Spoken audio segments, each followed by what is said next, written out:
We can, I think, begin with the round of introduction and wait for Dr. Modi to join. Okay, okay.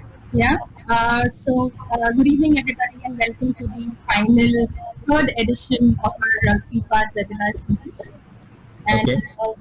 if you would have attended the previous two webinars, you would have seen that the first webinar discussed about what are the trends that you can foresee happening in food startups. And the second webinar focused on the best practices for the food and beverage industry that one should adopt with reference to hygiene and safety. And our final edition today, we will try and understand how we can transition and move towards a speedy recovery. And to delve more in this, we have Mr.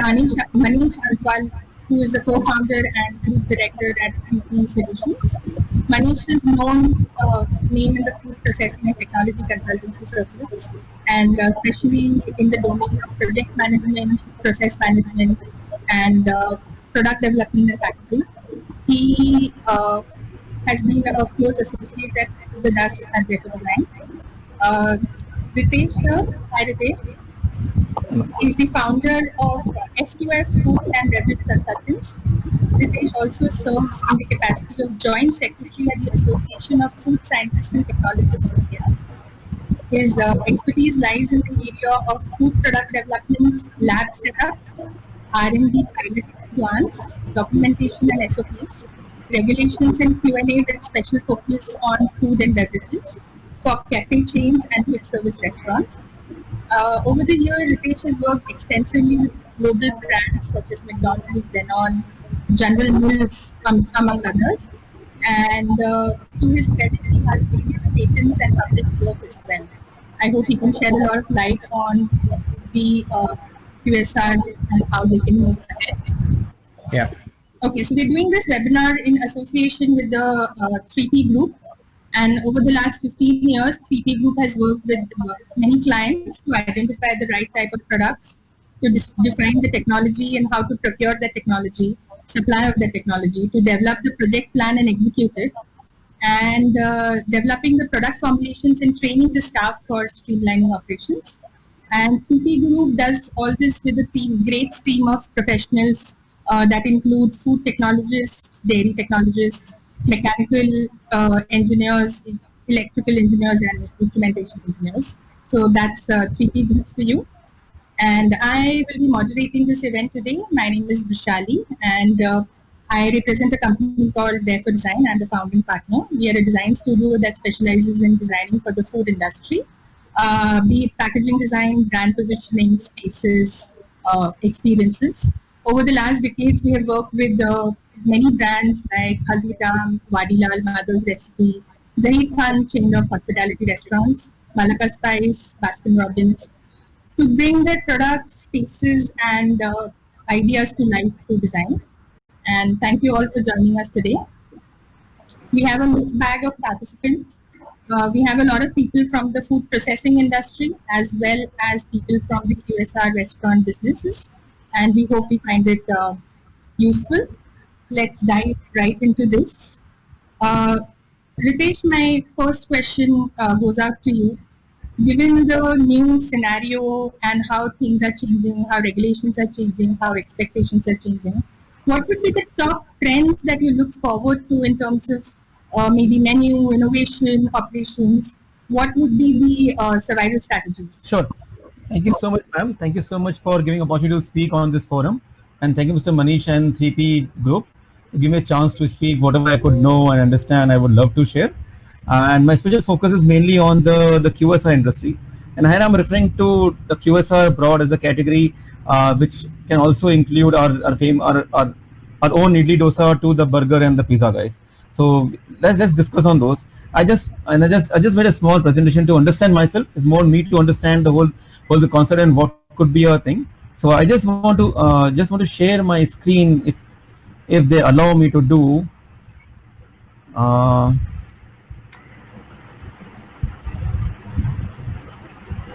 Don't know whether I can share my screen. It's at the bottom. There is a share screen option. Yeah, the share screen, I can click that, but nothing is coming out of it. I don't know. There's some technical problem. Anyway, you can explain it Okay, always. anyway, it doesn't matter. It doesn't matter. Really. The screen is not even. So what fundamentally what I want to talk about. So what I was just thinking, and this is like what I understand from all my peers on the QSR, and we discussing these problems in day and day out. And the one thing fundamentally come like if we want to survive, okay, it's a case of survival now because we heard a lot of stories that maybe 30% store, maybe 80% of the QSR will wind up, they won't be in the market. I heard this as a loose talk from the other people, but I really understand if we want to really survive in this model, like what are you going to do? So one thing fundamentally we need to understand, like I would say top three things will come to my mind is the first thing like the data, freshness, and the wellness. Data, with data, I means that we should really know top of the data who are my customer, who am I targeting to, how can I reach them. So when I say reach, that doesn't mean because see we understand in this scenario, a lot of people will go for an online delivery. So we understand whom they are targeting to. Is my millennium generation we're targeting to? Is an older generation, the generation X I'm targeting to? Or who my really my main focus area is. So my data is very important of the customers. The second one is the freshness. The freshness is very, very critical for me because whatever customer experience, that should be the key. So he ordering a biryani or dosa or a pizza or a burger, whatever he orders, you need to ensure the fresh and the top notch is what the customers always expect. We need to stick to that. There's a more of competition, but that means you need to get better quality. And the wellness. When I say wellness, it means it's okay, it's a good food, but people are talking about the immunity, about the probiotic, the prebiotic, now instant food, whatever people talking about those things. So wellness. So that's very, very important. Whatever I talk about, I'm talking about the wellness in my product. So it could be a pizza, could be a burger, but how can I add more of the wellness thing in my product portfolio? So and it's not difficult. People will be going to do it. We can see a lot of change in menu in very soon. So data, freshness, and the wellness, very important. The second thing comes to me the app based platform. Everything going to be app based because people may not visit to the QSR, the restaurants, be a fine dine or be a quick service. They may not be visiting quite often. So they need to get a home delivery. So everything need to be app based and should be quick. It should be very, very like easy to order, easy to get in. So this need to be very, very comfortable for doing it. So IT need to be enabled every day. And the third important thing which I really understand here is the food aggregator. They're going to play a major role. And we have seen this aggregators from the last couple of years maybe, but now is the need of a day. So because everything looking at a home delivery, so with the Zomato or with the Uber or could be a Swiggy, everything need to be on the toes. So this is what I important model for me to understand for the QSR. One more thing I really want to talk about more on the location of the place where we talk about. And when I say location, like so usually when we see like people may not go to the mall quite often, or maybe the frequency of the going to the mall will decrease, right? So and of course people may not go to cinema hall. So these two will go on negative trend. But yes, what is positive then? Then people actually will go for high street. So people still want to have something and have some experience. They go on high street, and the cloud kitchen is what really come up tomorrow. So it is already there, right? But you see already cloud kitchen we see only for maybe the say a pasta or a biryani or those stuff.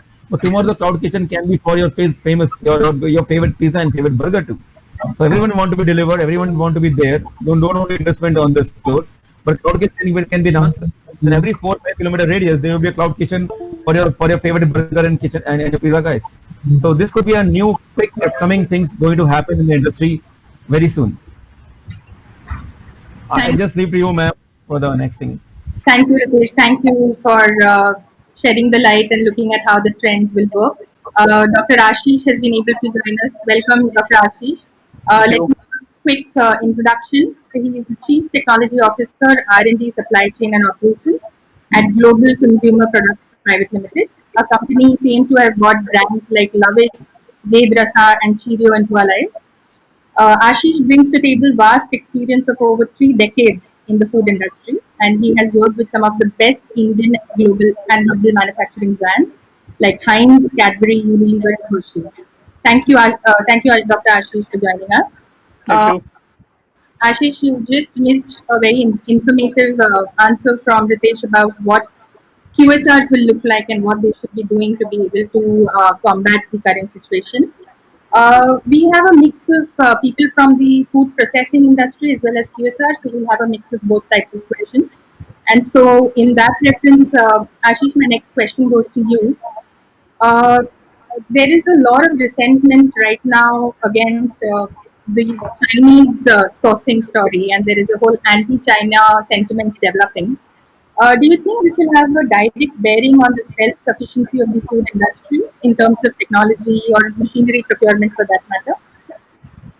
Yeah, thanks very much. Sorry, I missed it. I had a browser problem and a very interesting session of Ritesh that been missed out, which is a growing industry.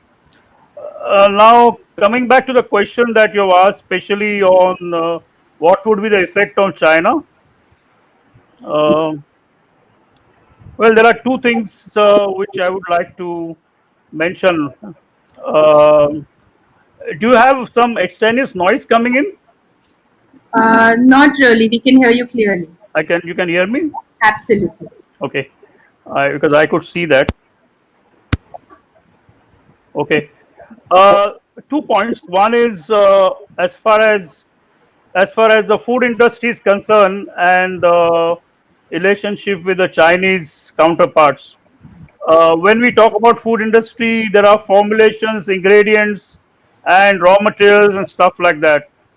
Majority of the food industry is completely insulated from China as far as the ingredients and as far as raw materials are concerned, and this is partially because of India has enough raw materials and enough expertise in develop the formulation. So we are really not dependent on China in any which ways. We really built in excellent farm products, and we have all the necessary knowledge and everything available locally to produce best of the food products and best of the formulations. One of the challenge that we have been facing for last many years, ever since the food industry actually started growing, is the equipments. And majority of the equipments earlier they were coming from Europe and then from other part of the world, especially in US, Germany, Taiwan, South Korea. And in the latter part of 2000 or early part of 2000, I think Chinese equipments have really flooded the Indian market. And it's not only the equipments, it's also the parts, the spare parts.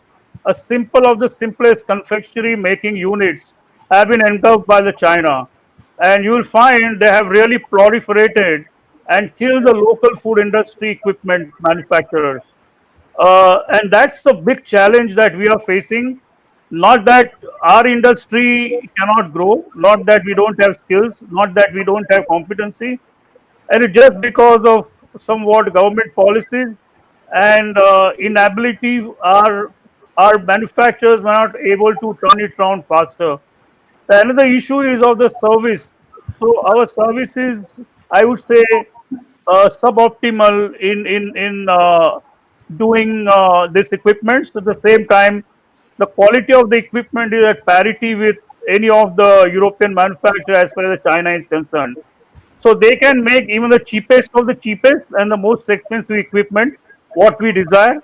They can generate quality, and they can also provide a very quick service to us.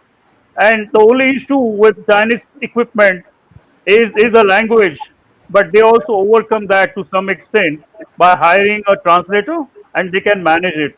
So that is a major worry that our industry is facing, especially the food industry.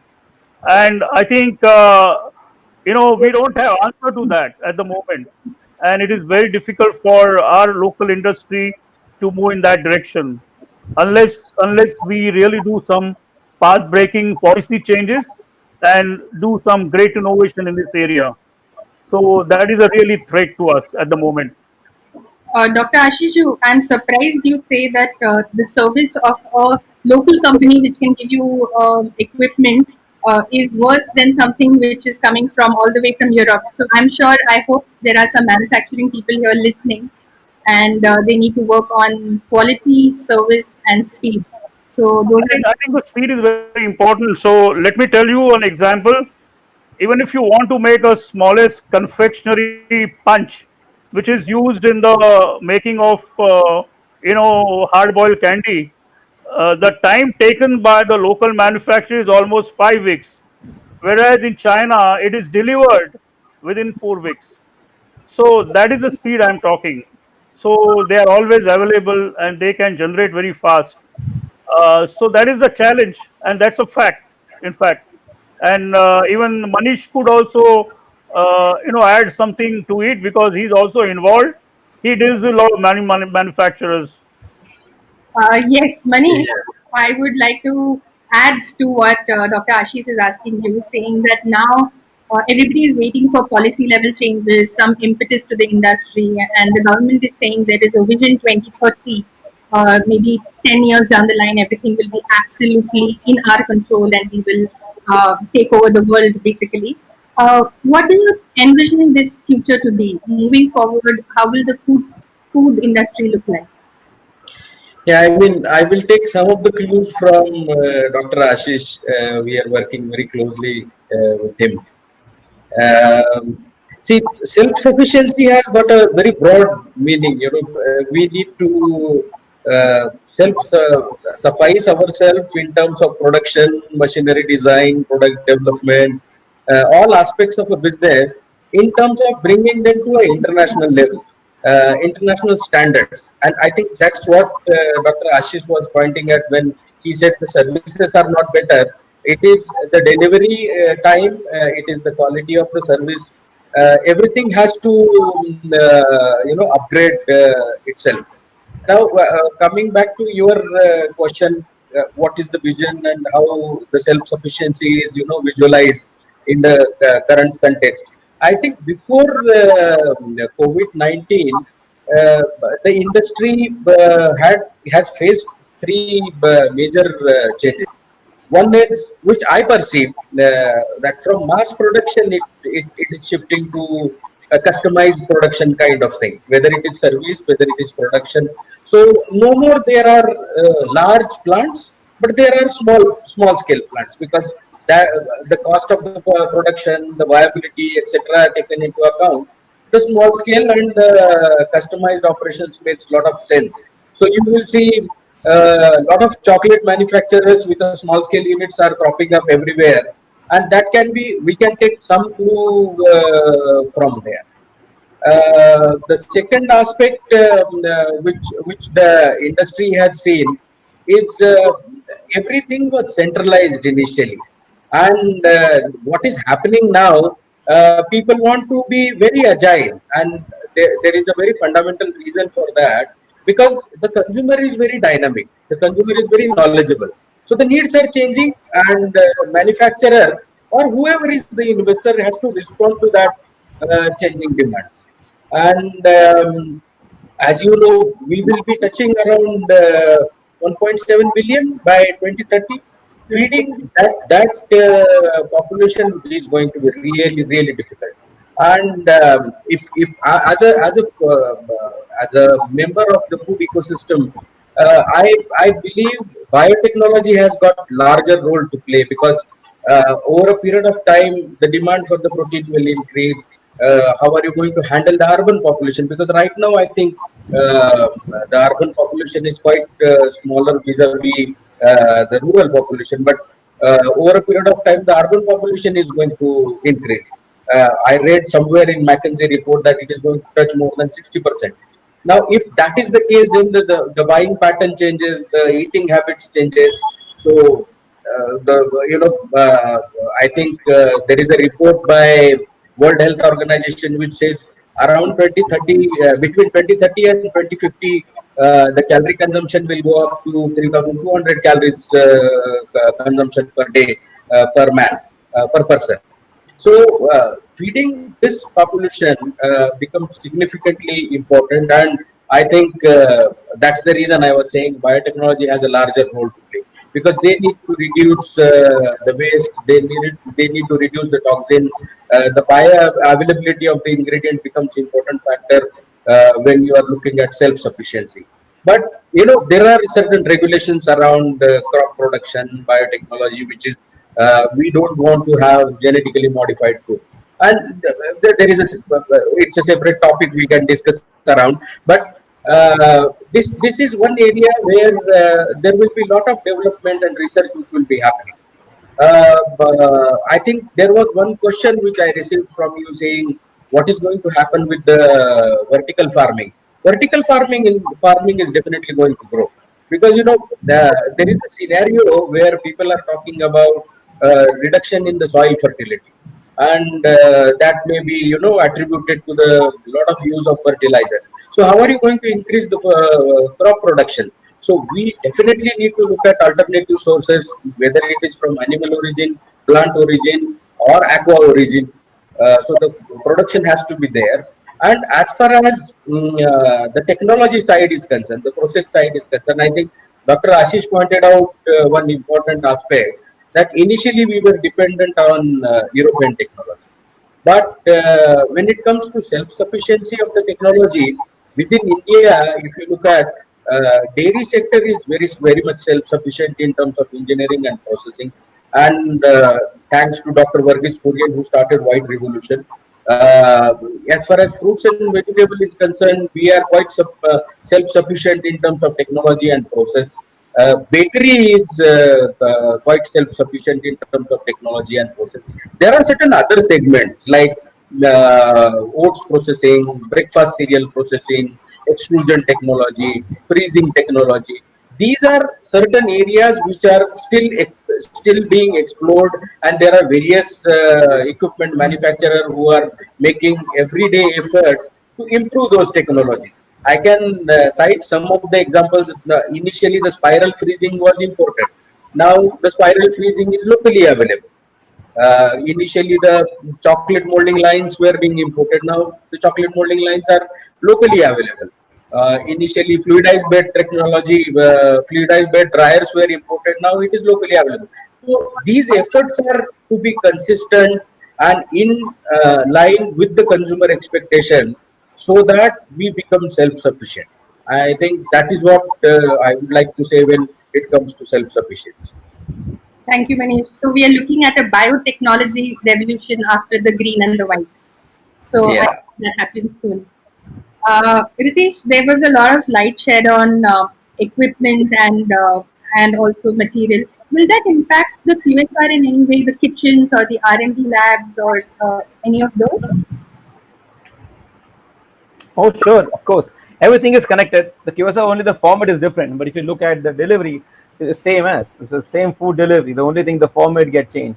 So I'm sure when Manish and Ashish do the good job, it will raise the all and height at all the board will rise. So as simple as that. So when technology become available, the foods are the things are better is there.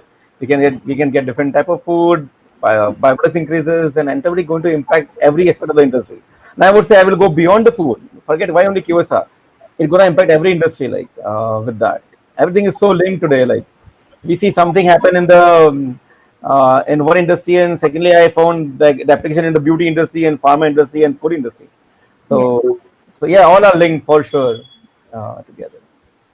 Ritesh, there is a growing consumer. So Manish said that we will have a humongous population to feed, and their consumer needs and their expectations are going to change. But there is a current very dynamic change happening, and people's expectations are changing like never before. Like in the span of 1 week, people are expecting absolutely something different. How will the QSR bear the brunt of it? What are the changes that they'll need to do and be able to combat that? Sure. I can tell you how the menu is changing in today's world. Like, so if you see the QoS, so this is what happening. So what I'm telling you is you will actually see this in the market maybe in maybe next 15 days, 1 month, 2 months. It won't be that far, right? Because COVID is going to stay with us for another 6 month minimum. Let's hope it go after that, but it's going to be here at least for 6 months. So, but I'm sure this will definitely like shake our baseline for everybody. So looking at the menu strategy, I was thinking what menu could have been changed, what could going to happen. So what we're seeing in the packaged product industry, the same is coming for the QSR. So earlier the QSR, when we people used to say QSR is more like processed food, high fat and high sugar and all those things. And people say, okay, ghar wala food or tradition food is what you should eat. But this is gonna change. This could be a, a major change we can see in the QSR industry. Could be a game change for these people. So one thing going to happen, we can have a more of a clean label product. Like when I say clean label, there's no additive, is nothing, very clean label product. So very simple. Whatever ingredients, it's a very simple language understanding. Like whatever ingredients you can read and understand. This is what a clean label is. A layman. I'm not saying like if layman see what is a carboxymethyl cellulose, if find too much chemical, it's not a clean label. As simple. So anything which you can understand and read is a clean label. So so something a product with a clean label with the additive free would be actually coming in the QSR too. So it means when I make a burger or a pizza or something else today, it will be also a clean label product. They won't be having too much additives in it. Right? Second thing, what I feel would be certainly coming in, has started coming in, is the immunity thing. So even immunity won't be far for the QSR because people perceive okay, ghar ka khana khao, and you have a turmeric and a ginger and tulsi and all those stuffs. But why not? We can when we can make food at same food we can make at home. Why can't I have a same food with immunity and booster for my QSR product? So I'm getting a sambar. Why don't I have a sambar with the with more turmeric and more maybe more ginger in it? And we recently saw with the Amul's launching with the turmeric latte and with the ashwagandha milk and ginger milk and all those things. So they are coming in. So and those will be actually will be coming in the format of the QSR also, right? So we can have a pizza with the probiotic things on the top. Right? The other big changes happening here, which also Manish will touch upon. I would just go more deep dive on the plant protein. So sometimes we always feel like, and I've seen like when I'm talking to people, we say, no, India mein nahi aayega, will take time, India will take time. But no, it's only a matter of like 5 years to 2 years and maybe like 1 year. So whatever we see the things in US or Europe or anywhere in the world, it slowly come to India. And plant protein is one of big example of it. Like I remember like when 2 years back when we talk about plant protein, people say, no, we are pretty okay with the vegetarian country in India and the beef and the chicken population is very, very small here. But now today people are talking about the plant protein. So even this is a big thing in India. Suddenly we see so many queries, people talking about the vegan milk, be a coconut milk, be a almond milk, right? And be a oat milk. So all those are coming in India at the very faster pace than we expected. I don't know. Should I thanks COVID for this? I don't know. Maybe you're wrong, but they are. COVID is one of the main reason behind putting to the plant stores and plant put patty or put a plant milk. They're coming to India. One interesting thing, what I really want to say that, so again, going back when we see a QSR menu, which could be a next thing for the COVID especially, so there could be more of local recipe. Now this we usually understand when I say local recipe, we understand okay, be our aloo tikki or be a paneer or put something on our product, but this is going to come again in a more environment form. For example, I like a biryani, but I need to have a biryani either veg or non-veg. I have an option of taking a paneer biryani and egg biryani. That's it. But how about I make a biryani with a lot of protein in it? Could be a paneer for the vegetarian, and I make a sort of biryani as a filling for my burger. How about that? So because I love biryani and we are brought up with the biryani, something like that. This could be an example. I'm just saying biryani as an example to quote, but there could be many other things which is possible, and we can actually fill the biryani in our burger, and we can have a new fantastic product. And and when I say that, we can again have a traditional food, and again, so traditional we understand is a healthy one. So traditional food, and again, I'm again international format of a burger or a pizza or whatever. Right? The other big thing, which is again, I'm coming to the point which Manish actually raised earlier, was the cost effectiveness. When we say about the 1.7 billion population by 2030, it will be cost effective, and the cost effective won't come from 2029. It will come from today. So even at COVID condition, like we see so many people who are actually traveling to their native places, and the cost is a big concern. So every company will work on the cost. Like perhaps we can discuss more on the cost maybe on some other time, but cost is really a major thing which is going to impact everybody. I can just give a quick example. So like I mean, I was thinking what the option or an example could be for this. So when I say like a menu or like say for example a pizza, what they can do. So when I say a menu, what difference can happen, or what was already there, can it come into India now? Something like make your own pizza is what something looking like. So many company who own the pizza business, a gourmet restaurant could be can come with a make your own pizza. So you can take the pizza home, you make it your own. So no hand touch, nothing like that. You can make your home pizza. Or the frozen pizza, which was there for a long time, like in abroad, but didn't pick up in India. Those will actually come up the category now. One important thing which I also want to share at this point of time is like something we talk about the something for the immunity, something for the health and all those things. So we all know that probiotic is a good bacteria and all things, but we always felt as an application of probiotic is more in a format of a particular FMCG product. More like my dahi could be a probiotic, or my other product could be probiotic. But what else could be a probiotic? Right? So the whole idea came, okay, I can have a probiotic, I can have a probiotic sachet. Now this probiotic sachet can be given to me like with a pizza or with a burger, anything, and I can pour in the top. And it's like one example, it's a probiotic one example. It could be anything tomorrow. How about a CLA sachet? Like I'm giving a CLA sachet. We could talk about something like fat reduction, like something. Right? How about giving an SCA, like the Garcinia Indica, Garcinia Cambogia sachet is giving with the pizza. So or something which is like a kidney bean extract, which can reduce my fat metabolism in the body. So I can give in those sachets with the product. So I'm same way I'm going to tradition. I'm going to the modern way of giving it. I'm giving a healthy and wellness. So all those things we're gonna see in a much faster pace in the QSR. And I would say this is the best time to do the experiment.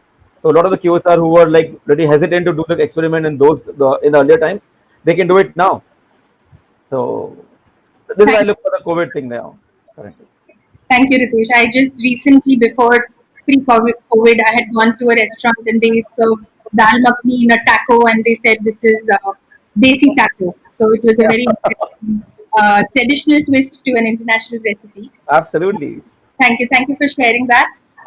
Moving on to Dr. Ashish. Dr. Ashish, your company builds brands for consumers, and you draw from growth trends and consumer patterns. In light of, so we were talking about 2030 and much into the future, but in light of the current scenario, how do you think brands will need to realign themselves with the changing consumer patterns from a packaged food which is going to retail point of view? Oh, that's a great question. I think brand building is a very interesting exercise, and in view of the COVID, people will be far more closer to the brand. And as you know, immunity build up, the health and wellness, these are some of the some of the things which consumer is going to look at it in future. I think a brand building exercise will definitely play a major role in this area. So let me tell you, building brand in the health and wellness is not easy.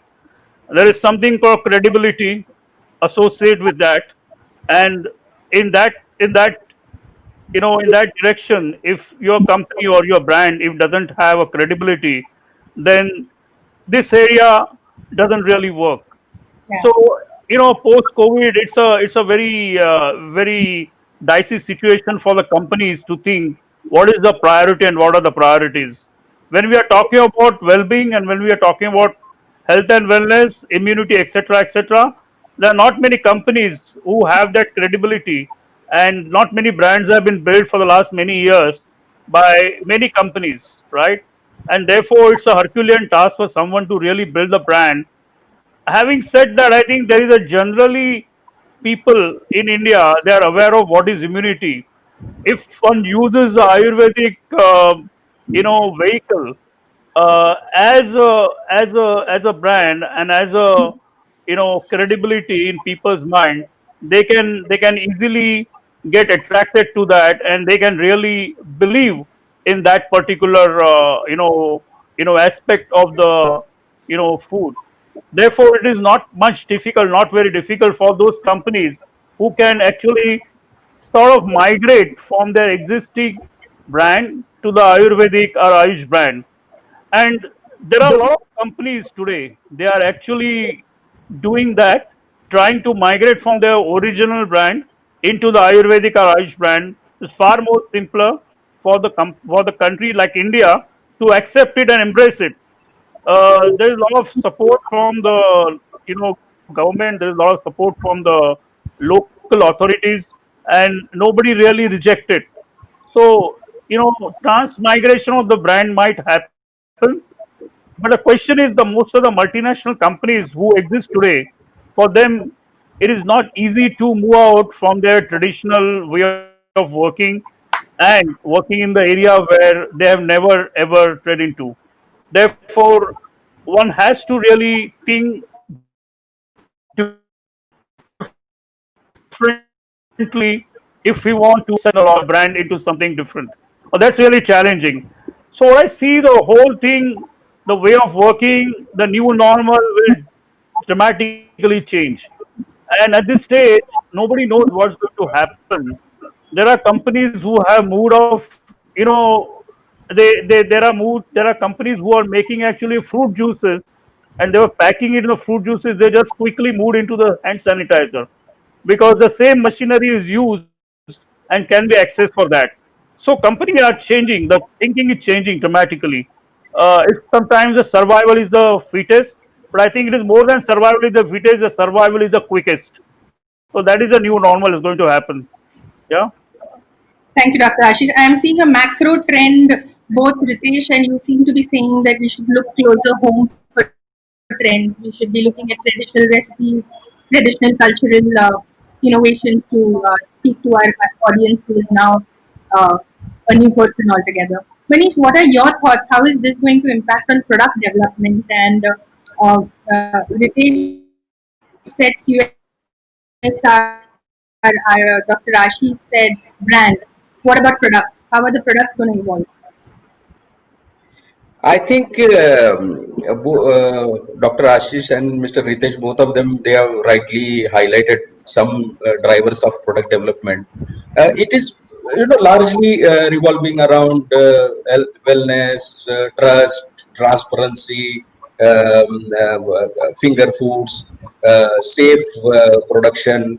The consumer is very well informed. They are more knowledgeable. They know about their nutrient requirement, what is they are supposed to eat, etc.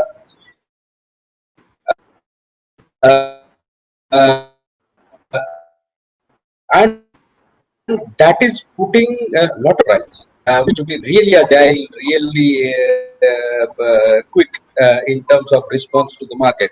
As rightly Dr. Ashish was pointing out, somebody who was manufacturing juice, he quickly moved into sanitizer packing. But when it comes to food product development, I think organizations need to understand what is their long-term vision, what are the products they are going to plan for the next 5 or 10 years, and based on that, the R&D need to be planned. But what is happening over a period of time is that the open innovation is becoming more and more acceptable, and the fundamental reason is every organization carries certain basket of knowledge, and if they want to launch a brand beyond that knowledge base, then obviously they are dependent on outside innovation. I think something which food industry has learned from digital revolution, because they say for every second there is a new product in digital platform, especially in the smartphones or instrumentation, etc.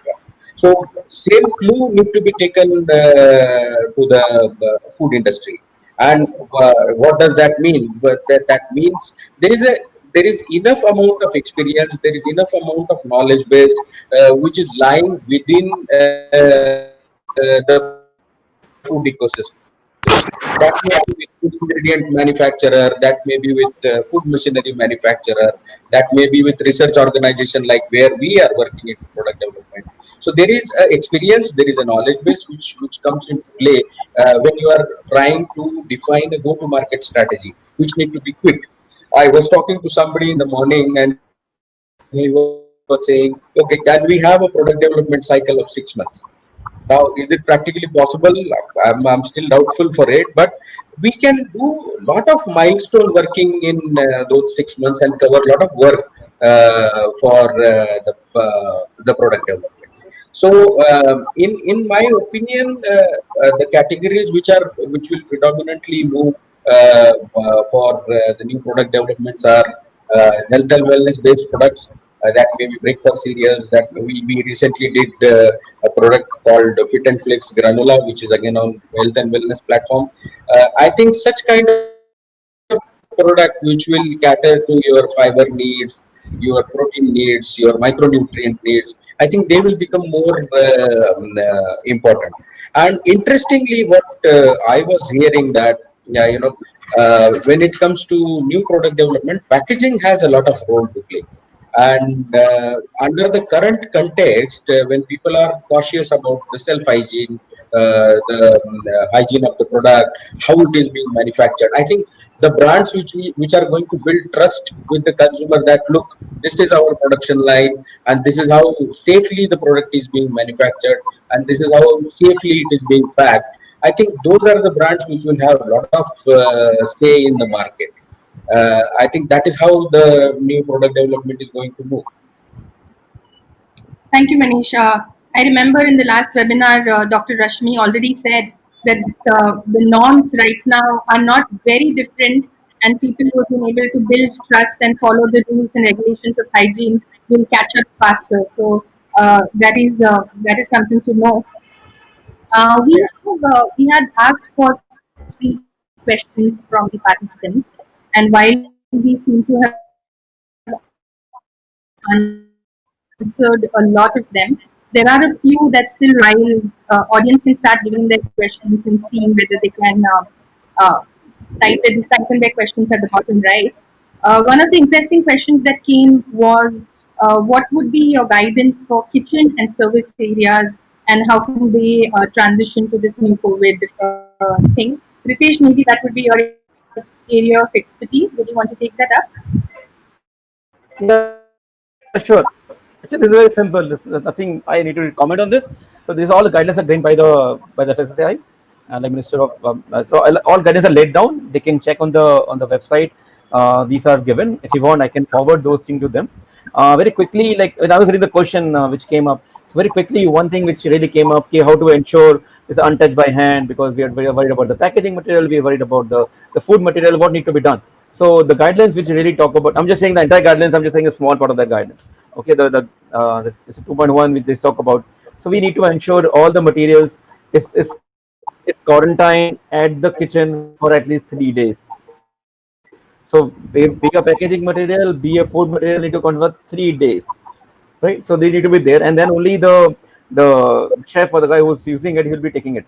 And there are a lot of protocols for it. They need to wash his hand every time, and sanitizer, and using the gloves, and the gloves need to be restored, to be use and throw gloves, those things. So a lot of guidance have been mentioned there. So one thing is very important here for those products which are like or the fruits or the vegetables which are directly consumed as such, could be like apple or a pear or whatever. So those need to be cleaned by the by the chlorine water with 50 ppm chlorine in it. So that need to be cleaned by that.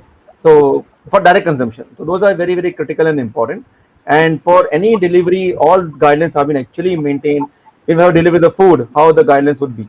So apart from all the temperature things we're gonna check and other things, so is a proper way of mentioning the things. The way of doing things is clearly mandated. So it's not like, yeah, I can do whatever I want and I can do it, but that clearly is mentioned, and everybody has to obey that. And I'm sure Vinod doesn't obey, and soon he'll be out like so. And technology comes everywhere. It's all monitored. I can see a question Yes. here. And there is a very elaborate guideline which is there. Maybe we can send it out to the participants. The guideline that you had shared with us, we can mail it to the participants once the webinar is done. There is a interesting question from Mr. Ghadge saying that will food aggregators who are setting up cloud kitchens become competitors to restaurants, or will they be working in unison? They would be actually. Is the thing you're in mind is when I say cloud kitchen is itself with a sharing platform.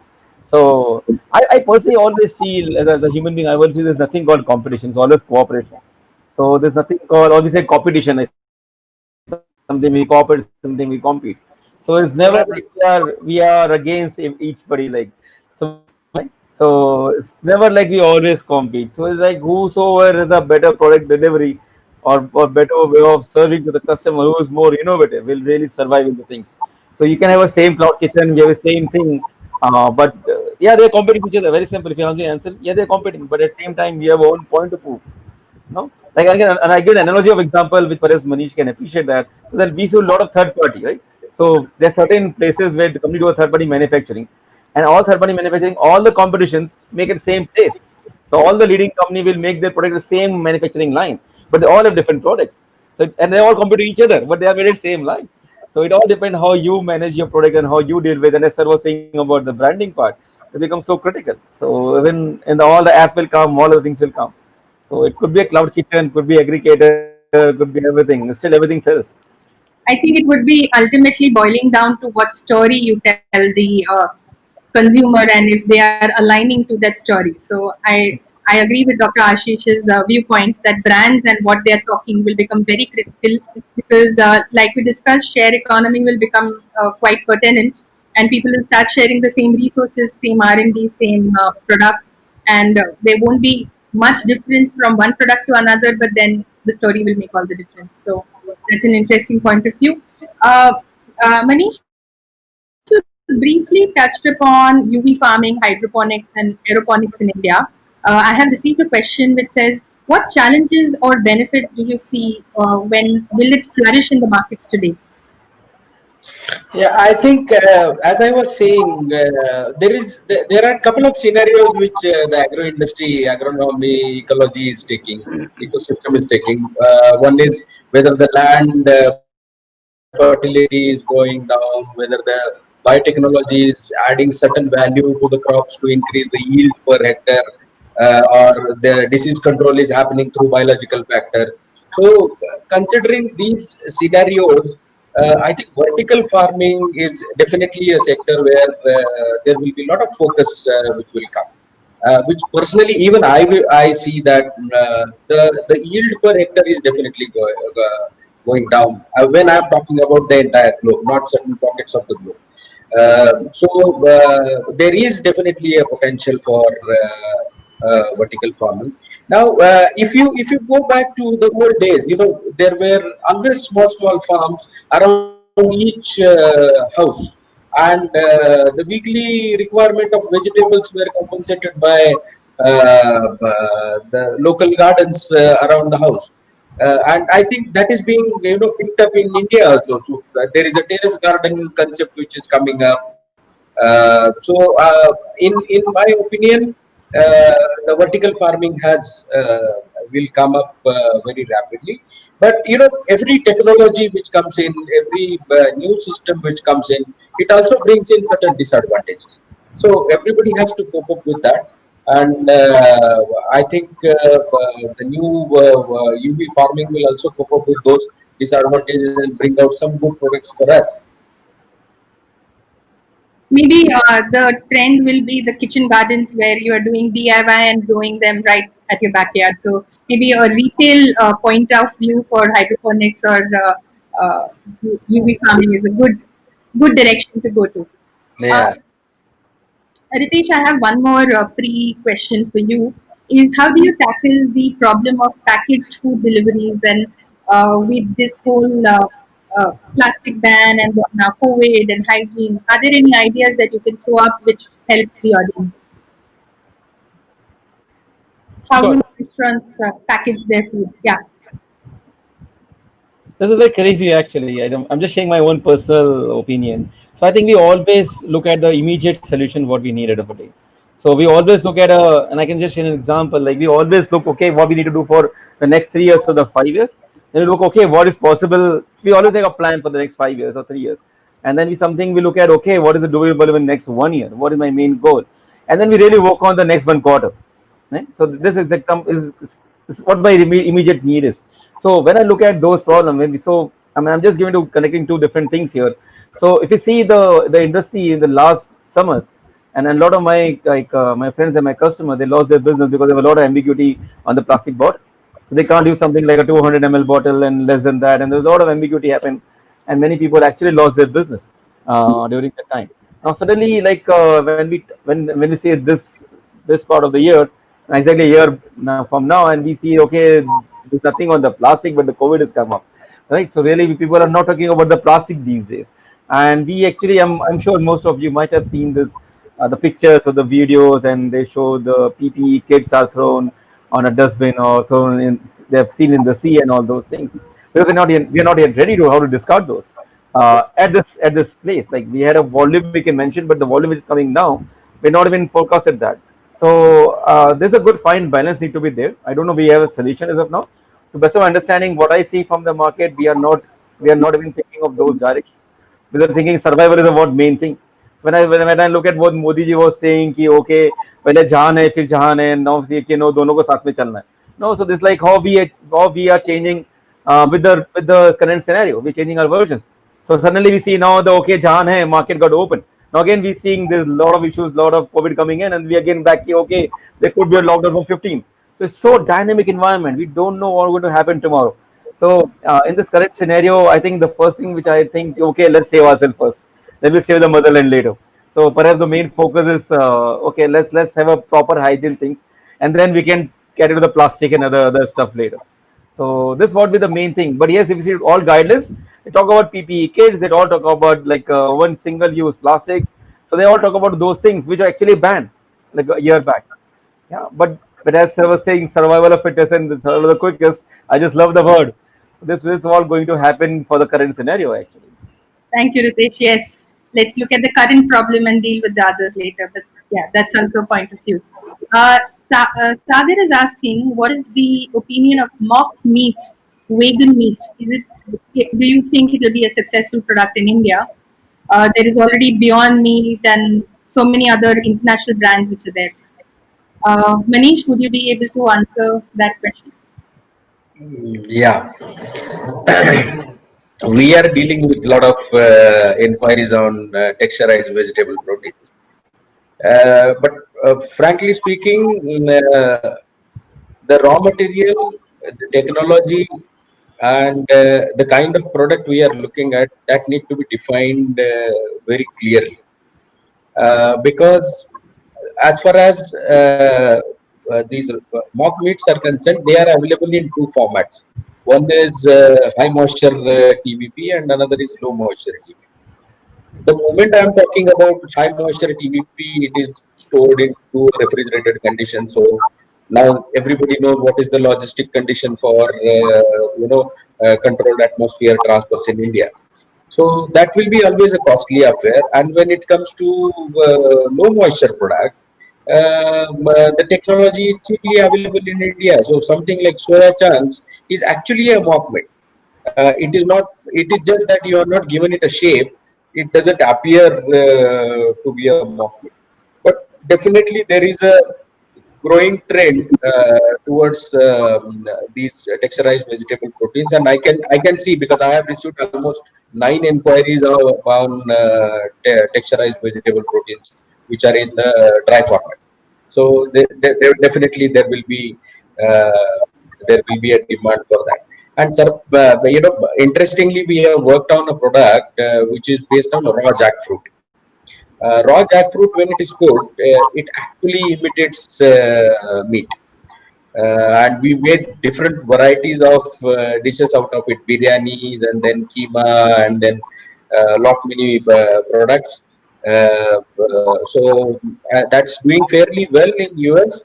As far as Indian market is concerned, I think it is still maturing for TV. Manish, we used to spend a lot of holidays in Goa, and I remember my mom feeding me jackfruit, saying that it is chicken. So yeah, Yeah, yeah, brings back some childhood memories. yeah. Great.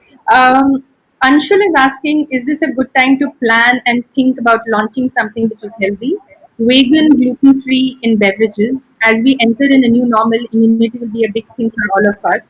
Or one should wait and see how things change in the next 6 months and then consider investment.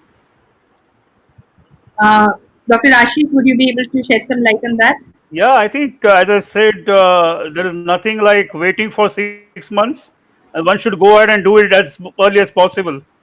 So, as I said, survival is the quickest, and there's a perfect opportunity to, buy that immunity stuff which is there in the market. Let's do it. So, no waiting. Just go ahead and launch it, and then wait for 6 months how you build your brand, because there are consumers waiting for it. And if you are first in this race, you'll always win, right? So I don't see somebody has to do any market research and ask people whether it is already proven. Everybody's talking about immunity all over the world, and you don't have to really wait for that. Let's go ahead and do that. So products like curcumin, colostrum, all those stuff will just spring up after some time, I'm sure. Thank you, Dr. Ashish. Very true. True, yes. And Speed. I mean, I think this whole webinar started with saying that whether it is manufacturers, whether it is food producers, speed is something that we really need to pick on and start. We have time for one more question, and I think it's about we can take Dheeraj's question. Dheeraj says that while aggregators, Ritesh said that we could co-create and work together, but one of their biggest advantages is data. And what is it that we can do to be able to combat, or what should we do? Will that hamper restaurants? Because aggregators, of course, have humongous amount of data to kind of trace, track, and spy on our lives. Ritesh, would you want to take that? No, I missed the last line actually. There was some voice was missing. So I'm saying that aggregators are sitting on about users, sitting on all our habits Oh, and yeah, our yeah. versus restaurants who don't have access to this. So will that hamper the restaurant business? Is what Dheeraj is asking. No, I can tell you one thing. So, like all the aggregators, they can have their own product, no doubt about that, because they know the pattern, they know the behavior. So, I'm sure tomorrow Swiggy can have their own kitchen, and they can make only own their branded product. It's like a Swiggy restaurant, something like that. It can come up tomorrow. I won't be surprised if they ever do it. But again, like I'm saying, the brand and the product really matters a lot. And I can put an analogy here to understand same thing what happened in other industry, and how can we take it to here. For example, when we go to any of this modern trade outlet, they all have their own private label, right? So be a Costco, be a Carrefour, see a Big Bazaar or D-Mart, whatever in India, they all have their own private label. But when we see, we can also see the another leading product there. Could be anything. Could be a shampoo, could be a breakfast cereal, or could be anything. A private label versus their own product, but still the branded product is still sell in the market, right? Be anything, like. So of course, one if you prove your product is good, if you know your product is having all the value, or customer really perceive the value as cost effective and innovative, and always ahead of the competition, I'm sure that what are going to win. So and the customer are really wise enough. They understand what is the value in the product, be a Swiggy's product or example here, aggregator's product, or could be any brand's product. So yeah, there could be competition, but the product which is good will actually win. As simple. And Ritesh, one of the interesting things would be that maybe Swiggy might not be able to do it all. While they might be able to supply some amount, but there is huge amount of variety that the restaurant businesses cater to, and for Swiggy to catch up to it and maybe have that many variety is a long way from. Would you agree Absolutely. with that? Yeah. Great. I think we have now come almost to the end of the questions and, of course, the time that we have for the webinar. We can maybe take one more question and then close it at that. Uh, will food truck businesses work well in these days?